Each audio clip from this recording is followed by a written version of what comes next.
வழக்கறிஞர் கோபிநாத் அவர்கள் இந்த ஒன்றியத்திற்கு சம்பந்தமான வழக்குகளை அவர் முன்னின்று நடத்தி வருகிறார். இடதுபுறம் பேராசிரியர் லட்சுமணன் அவர்கள் என்ஐடிஎஸ் என்று அழைக்கப்படக்கூடிய உலகம் பெற்ற சமூக ஆய்வு மையத்தில் பணியாற்றி ஓய்வு பெற்று இப்பொழுது இன்டர்நேஷனல் தலித் கனெக்ட் என்ற அமைப்பை நடத்தி கொண்டு வருகிறார். அதற்கு அருகாமைக்கூடிய சகோதரி ரேவதி நாகராஜன் அவர்கள் அதாவது ஒடுக்கப்பட்ட மக்களுடைய உரிமைகளுக்காக போராடி தமிழகத்தில் மட்டுமின்றி இந்திய அளவில் பிரசித்தி பெற்ற வேட்டைமலை சீனிவாசன் அவர்களுடைய பேத்தியார் அவர்கள் சகோதரி வேட்டைமலை சீனிவாசன் ரேவதி நாகராஜன் அவர்கள் அவருடைய கணவனார் நம்முடைய கட்சியினுடைய பொதுச் ஐயா. முக்கியமாக இன்று நடைபெறக்கூடிய இந்த விழா பத்திரிகா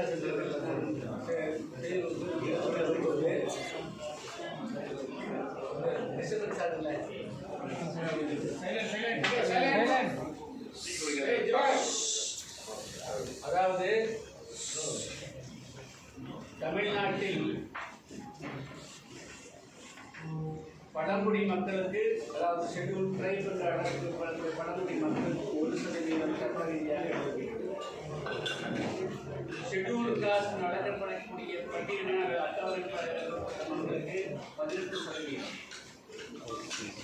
மிக பிற்பட்டவருக்கு 20%, பிற்பட்டவருக்கு 30% என 59% இந்த 18% இடஒதுக்கீட்டில் முக்கியமாக 3 சமுதாயங்கள், தேவேந்திர வேளாளர்களும் ஆந்திராவுடன் அழைக்கப்படக்கூடிய மலையர் சமுதாய மக்களும், அதே போல அருந்தீர் சமுதாயங்களும் 3 சமுதாயங்கள், அதோடு அதுக்கு மேற்பட்டு 70க்கும் மேற்பட்ட சமுதாயங்கள் சிறு சிறு அளவிலே இருக்கிறார். எனவே அனைவருக்கும் சேர்ந்துதான் 18% இடஒதுக்கீடு ஏறக்கூடிய சுதந்திரம் பெற்ற காலத்திலே இருந்து நடைமுறையில் இருந்தது. இந்த நிலையில் 2008ஆம் ஆண்டு தமிழ்நாடு அரசு திடீரென்று அருந்ததியர் 3% உள் இடஒதுக்கீட்டை அனைத்து கட்சி கூட்டத்தின் மூலமாக அறிமுகம் செய்து அதற்கு பிறகு 2009ஆம் ஆண்டு அதற்கான அரசாணையை பிறப்பித்தது.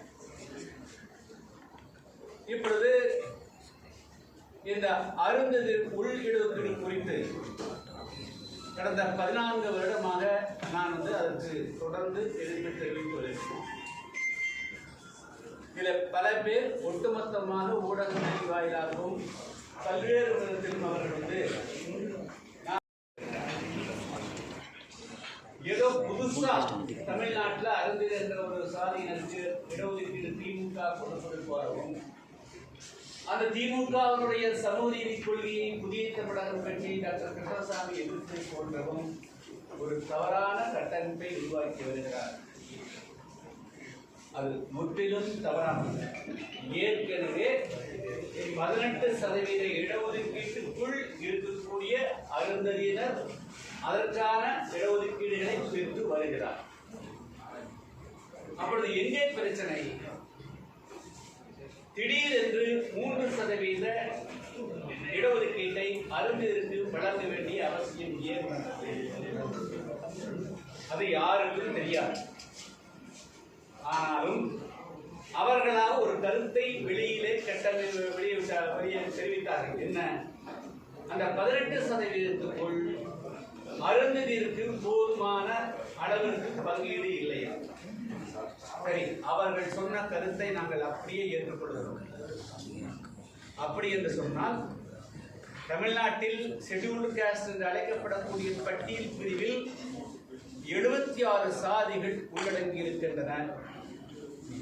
அந்த 76 சாதிகளும் தமிழ்நாட்டிற்குரிய அரசனுடைய துறைகளில் எவ்வளவு பங்கு பெற்றிருக்கிறார்கள் என்பதற்கான ஆதாரமான தரவுகளை ஆய்வு செய்து இந்த அரசு வெளியிட்டிருக்க வேண்டுமா இல்லையா? அவ்வாறு வெளியிடாமல் ஜனார்த்தனன் என்ற நீதிபதியினுடைய தலைமையில் ஒரு 5½ மாதம் இந்த தமிழ்நாடு அரசு ஒரு ஆய்வு செய்ததாக ஒரு அறிக்கையை வெளியிட்டிருக்கிறார். அந்த அறிக்கையில் என்னுடைய ஒரு பக்கத்தை உங்களுக்கு நான் வழங்கியிருக்கிறேன். அதில் முக்கியமாக அவர் தமிழ்நாட்டினுடைய அரசு துறைகள் 56 துறையில ஒவ்வொரு துறையிலையும் இந்த எஸ்சியில் இருக்கக்கூடிய 76 சாதிகளும் ஒவ்வொருத்தரும் எத்தனை சதவீத இடத்தை பெற்றிருக்கிறார்கள் என்பதுதான் ஆய்வு எடுத்து கொடுக்கணும். அது அவர் கேள்வி கேட்டதுல பாரு, நீங்களே படிச்சு பாருங்க, பேஜ் நம்பர் 180. அதுல இவர் 20 துறைக்கு மேற்பட்ட துறைக்கு எழுதிக்கிறார்.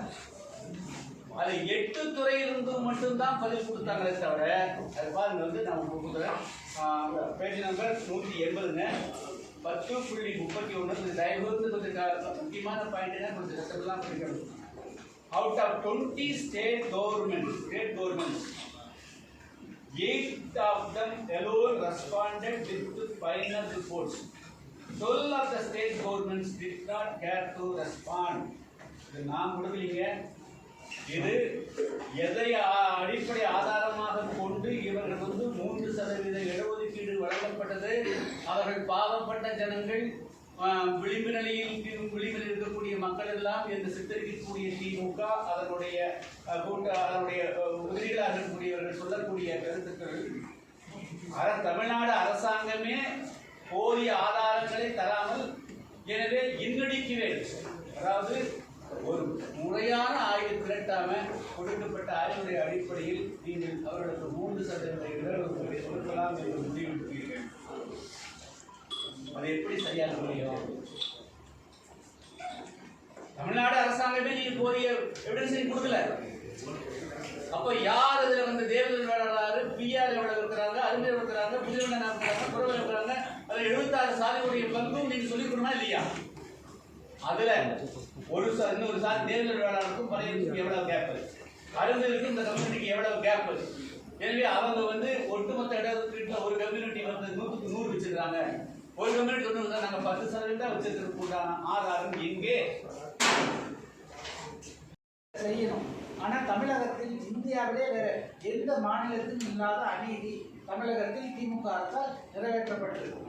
அது எந்த விதமான ஆதாரமும் இல்லாமல், புள்ளி விவரங்களும் இல்லாமல் இவர்கள் 2009 நிறைவேற்றிருக்கிறாங்க. இன்னைக்கு 14 ஆண்டுகளில் இந்த அநீதியின் மூலமாக பாதிக்கப்பட்டவர்கள் பெரும்பான்மையாக உள்ள ஆதிதிராவிடர், தேவேந்திரர் மற்றும் உதயவண்ணார், பண்ணையாடி, இந்த மாதிரி குறவர்கள் பல்வேறு ஜாதிகள் இன்னைக்கு பின்னடைவிருக்கிறார். அவங்களால இந்த போட்டியில் போக முடியல. இதே திமுக அரசு என்ன செய்த அருந்ததியர்களுடைய துப்புரவு பணியாளர்கள் அதிகமாக இருக்கக்கூடியவர்கள்.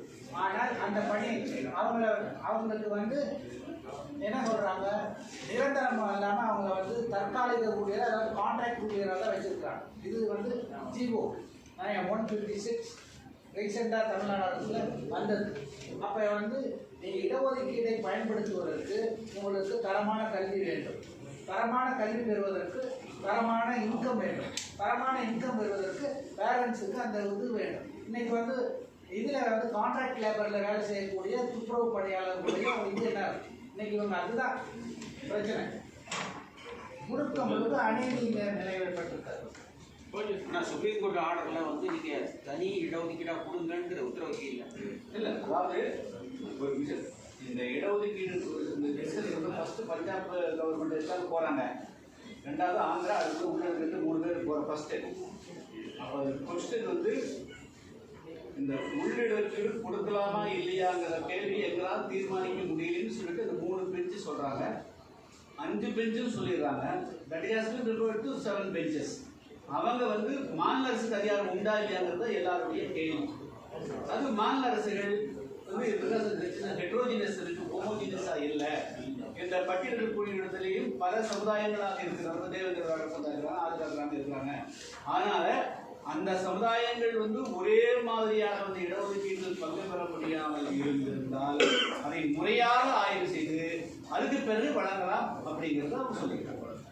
பட் ஆனால் சும்மா கூட சொல்லல, பிரிஃபரன்ஸை எனக்கு ஒரு கம்யூனிட்டி பிடிக்கும்னா அந்த பிரிஃபரன்ஸ் பண்ணக்கூடாது. இன்னைக்கு தமிழ்நாட்டில் நடக்கக்கூடியது, நாங்கள் அருந்ததியருக்கு இடஒதுக்கீடு முடிவு பண்ணிக்கிட்டோம், தரவுகள் தேவையில்லை, ஆதாரம் தேவையில்லை, கொடுக்கறதுக்கான ஆதாரங்கள் சாதாரண நம்ம சொல்லுவோம் அப்படின்னு ரிவர்ஸ் சொல்லுவோம்.